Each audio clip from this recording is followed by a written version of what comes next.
नमस्कार. मार्केट मराठीमध्ये मी अजय तुमचं सर्वांचं हार्दिक स्वागत करतोय. नाही आता काही शॉर्ट्स व्हिडिओ नाही आहे, पूर्ण फुल व्हिडिओ आहे. पूर्ण मार्केट ॲनालिसिस आपण करणार आहोत, व्यवस्थित पूर्ण शेवटपर्यंत व्हिडिओ बघा. ठीक आहे, ज्यांना शिकायचं आहे त्यांना खूप काही शिकायला मिळेल. ठीक आहे, चला तर मग सुरू करूया. आणि महत्त्वाचं म्हणजे सर्व मराठी माणसांपर्यंत शेअर नक्की करा, नवीन असेल तर सबस्क्राईब करा. मार्केट आता बघा, जर ओव्हरऑल तुम्ही बघितलं असाल तर 25,200 ते खालच्या अशी येणार तर जवळपास 24,400 या रेंजमध्ये मार्केट जवळपास गेल्या कित्येक आपण म्हणू शकतो महिने आहे. हे लक्षात घ्या, जून, जुलै, ऑगस्ट, सप्टेंबर.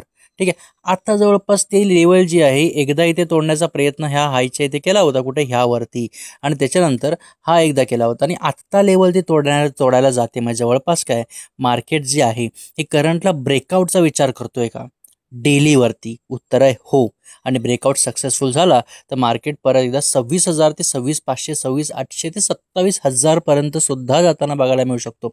थोडक्यात हा ब्रेकआउट तुम्हाला मोठा आणि स्ट्रॉंग बघायला मिळू शकतो येत्या काही आठवड्यात, हे लक्षात घ्या. ठीक आहे, आता ह्या आठवड्याचा विचार करतात तर कसं काय करू शकतो? सर्वात महत्त्वाचा विषय म्हणजे जी मोमेंटम आपल्याला बघायला मिळालेली आहे इथे, ही थोडीफार पॉज झाली आणि जी काल जी आहे कंटिन्युटीमध्ये बघायला मिळाली, हे लक्षात घ्या. मग पहिला अडथळा जो आपल्याला ह्या आठवड्याला बघायला मिळू शकतो, जिथे मार्केट काय घेऊ शकतं, रिजेक्शन घेऊ शकतं, हे लक्षात घ्या. ते जवळपास सेलर्स थोडेफार ॲक्टिव्ह होऊ शकतात. तो अडथळा कोणता राहू शकतो आपला बघा, 25,400. पण आम्ही 25,500ची लेवल पकडूया. या आठवड्याचा पहिला मोठा रिजेक्शन जो सोमवारी मार्केटला पार करायचा आहे. ठीक आहे, त्याच्यानंतर एक चांगला सपोर्ट या आठवड्याचा पकडायचा असेल तो म्हणजे 25,000, ज्याच्यावरती ह्या आठवड्यात त्यांनी क्लोजिंग दिली. हा चांगला पहिला सपोर्ट, ज्याच्या आधारावरती बायर्स उचलण्याचा प्रयत्न करतात मार्केट, हे तुम्ही समजून घ्या.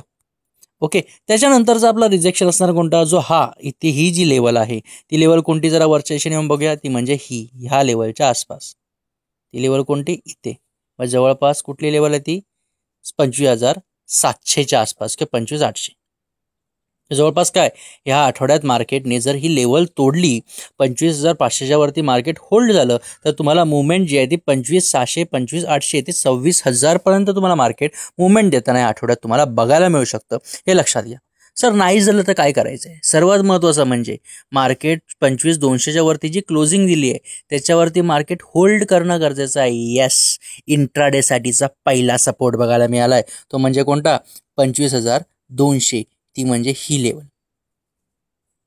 ओके, त्यानंतर आता रिजेक्शन म्हणतात तर कुठलं, जिथे क्लोज झाली आहे तीच सोमवारचं पहिलं रिजेक्शन आहे 25,300च्या आसपास. हे एक लक्षात घ्या. 25,450च्या वरती इथे 25,500 लेवल आपण ॲड करून ठेवूया, अशीच टाकून ठेवा, बघूया होते का.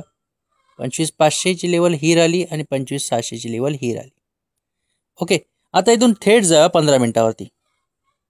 15 मिनिटावरती आल्यानंतर तुम्हाला एक गोष्ट समजेल, मार्केट ओपनिंग. आता ओपनिंग कुठे उघडेल? जर गॅप ओपन झालं आणि 25,300च्या वरती होल्ड केलं तर डेफिनेटली आपण बाय करू शकतो. मुवमेंट तुम्हाला चांगली बघायला मिळू शकते वर्षाशी. आणि ही जी ब्लॅक लेवलने काढलेली आहे ही प्रॉफिट बुकिंग झोन आहे. तो मोठा रिजेक्शन आहे, तिथे प्रॉफिट बुकच करायचं जर बाईंगमध्ये आला तर. पण खाली मार्केट आलं तर काय करायचं आहे, 25,250च्या खाली कसं टिकेल इंट्राडेला, त्याच्या खाली होल्ड केलं की सरळ पुट बाय करा. 25,200च्या पहिलं टार्गेट आहे. पण गॅप डाऊन झालं, एकदम खाली ओपन झालं, मग किती ओपन होणं गरजेचं आहे ते पण आपण बघणार आहोत. गॅपडाऊन ओपन झालं, ती लेवल कोणती आहे, 25,200 सर्वात महत्त्वाची लेवल आहे. गॅपडाऊन म्हणजे खाली. आता खाली ओपन झालं, आजची जी क्लोजिंग आहे, आज जिथे क्लोज झालं आहे 25,278च्या आसपास, 25,278ची जी लेवल आहे त्याच्या खाली जर उद्या गॅपडाऊन झालं 25,200च्या आसपास, तर काय करू शकतो, तिथे सरळ तुम्ही पुट बाय करा. 25,200च्या खाली टिकलं तर, सेलिंग कंटिन्यू झाली तर मग 2,500 ते 25,000 50-60 पॉईंट घेतला तरी मोठा प्रॉफिट आपल्याला बघायला मिळतं, हे तुम्ही लक्षात ठेवा. सरळ साधा टॉप टू बॉटम ॲनालिसिस केलं विथ प्राइस ॲक्शन्स. समजत असेल तर सांगा. ठीक आहे, त्याचबरोबर आता इथे आपली एक ट्रेंड लाईन पण राहते. ट्रेंड लाईन कशी राहते बघा, काढूया का ट्रेंड लाईन. बघा किती जणांना ट्रेंड लाईन दिसते बघा. ट्रेंड लाईन आपली जवळपास एक अशी ह्या लेवलच्या आसपास एक ट्रेंड लाईन राहते. ट्रेंड लाईन आहे बघा अशी, आली का. म्हणजे ट्रेंड लाईन जर तुटली तर आपण म्हणू शकतो अजून एक कन्फर्मेशन आहे. ठीक आहे, त्यानंतर आपण थेट जा आपल्या लाडक्या बँक निफ्टीकडे. बँक निफ्टीचा विचार करताना सर्वात महत्त्वाचा म्हणजे मार्केट काल एक रील बनवून टाकली होती बघा, रिटेस्टचा विषय ब्रेकआउट बँक निफ्टीने दिलेला आहे, हे लक्षात घ्या. हा रिटेस्ट देऊन एक व्यवस्थित एक चांगला पॉवरफुल कन्फर्मेशन पॅटर्न देऊन मार्केट वरच्या दिशेने चाललंय. म्हणजे चांगली गोष्ट आहे का? उत्तर आहे हो. सर्वात महत्त्वाचा विषय आहे तो.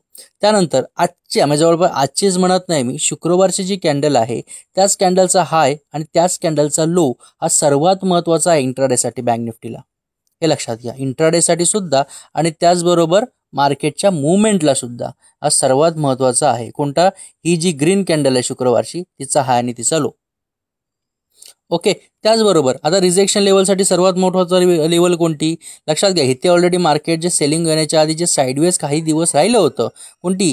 ही रेंज जी आहे, हे बघा इथे या लेवलमध्ये होतं की नाही साईडवेज, मग त्या लेवलमध्ये ते परत पोहोचण्याचा प्रयत्न करते. कोणती लेवल आहे ती? 57,000 ते 57,500. त्या 500 पॉईंटमध्ये मार्केट वरती उचललं की परत त्या लेवलमध्ये थोडाफार होल्ड करेल, मग ब्रेकआउट देऊन वरच्या दिशेने जाताना बघायला मिळू शकतो. हे लक्षात घ्या. ब्रेकआउट एका झटक्यात परत मिळायला मिळत नाही, हे तुम्ही लक्षात घ्या. पण बघायला मिळालं तर मुवमेंट मोठी बघायला मिळू शकते, हेही त्यात काय वाद नाही. आता इंट्राडेचा विषय केला तर काय एक्सपेक्ट करू शकतो या आठवड्यात? सोमवारी मार्केट टिकतं कुठे ते बघणं गरजेचं. आता टिकतं कुठे? सर्वात महत्त्वाची लेवल कोणती आपली इथे? कुठली लेवल आहे? 56,500. त्याच्यानंतर येते कोणती? 56,600ची पुढे आहे का? 56,485. त्याच्यानंतर ही एक लेवल ॲड करून ठेवा. इथे इथे जरा वरती ही लेवल. ओके. त्याच्यानंतर जवळपास ही एक लेवल 56,000 आणि ह्याच्यावरती आपली 57,000 आहेच, 57,200 आहेच, या लेवल आहेतच वरती. ठीक आहे. आता ह्याच्यावरती पण पाठी गेला तर तुम्ही व्यवस्थित लेवल काढू शकता. काढून मला तुम्ही शेअरसुद्धा करू शकता. ठीक आहे बाबा, मला समजेल कसं शेअर करू शकता. कमेंट बॉक्समध्ये मला विचारा, तिथे तुम्हाला मी ग्रुपची लिंकसुद्धा पाठवून ठेवतो. ही आपली ट्रेंड लाईन आहे करंटची आणि किती दिवस ही ट्रेंड लाईन मार्केट सपोर्ट करते बघा. जवळपास इथे जर आला तर तुम्हाला समजेल 26 सप्टेंबरपासूनही मार्केट ह्या ट्रेंडमध्ये आहे. या ट्रेंड लाईनचा सपोर्ट घेऊन आधार घेऊन मार्केट वरच्या दिशेने जात आहे, हे लक्षात घ्या. ओके. त्याचबरोबर ओपनिंग महत्त्वाचं आहे. कसं ओपन होईल? जर गॅपअप राहायचं असेल तर 56,800च्या वरती टिकताच बाय करा, अन्यथा करू नका. गॅपअप झालं, टिकली, पहिली 5 मिनिटाची कॅन्डल होल्ड झाली, त्या कॅन्डलचा हाय पुढच्या कॅन्डल तोडल्यावरती बाय करा. सेलिंगचा विषय असेल ना, तुम्हाला खरं सांगू, सेल करायचं असेल 56,500च्या खाली सेल करा आणि 56,500 ते 56,800 ही रेंज साईडवेज म्हणून टाकायची आपल्याला. या रेंजमध्ये ट्रेड घ्यायचाच नाही. ते ट्रेड घेतला तर कसं घ्यायचा? जर रेंज बाउंड राहिलं तर कसं स्कॅल्प करू शकता. स्कॅल्पमध्ये छोट्या टाइम फ्रेमवरती जा आणि छोटे छोटे ट्रेड्स काढू शकता. छोट्या मोठ्या लॉटमध्ये छोटे पॉईंट्स. समजतंय का मी तुम्हाला काय सांगण्याचा प्रयत्न करतोय? त्यामुळे ह्या आठवड्याची पहिली टेस्टिंग झोन असणार आहे सोमवारची. तीमध्ये 56,500 चांगली सपोर्ट आहे, त्याच्या खालची 56,200 आहे आणि त्याच्यावरती रिजेक्शन झोन असणार आहे 56,800, 57,000 ते 57,200, 57,300. समजलं असेल व्यवस्थितरित्या विथ प्राइस ॲक्शन. आणि हाच मार्केटचा आत्मा आहे. तुम्हाला एवढं समजलं ना, कोणी तुम्हाला थांबू शकत नाही मार्केटमध्ये. हे सायकोलॉजीचं सेटअप्स आहे ते, हे लक्षात घ्या. फॉलो, शेअर, सबस्क्राईब मागाशीच म्हटलं स्टार्टिंगला करा. मार्केट मराठीचं आपलं लाडकं चॅनल आहे, ते जवळपास 1000च्या वर फॉलोअर्सपर्यंत पोहोचवा. इथे तुमची मेरा जाग येतोय. धन्यवाद.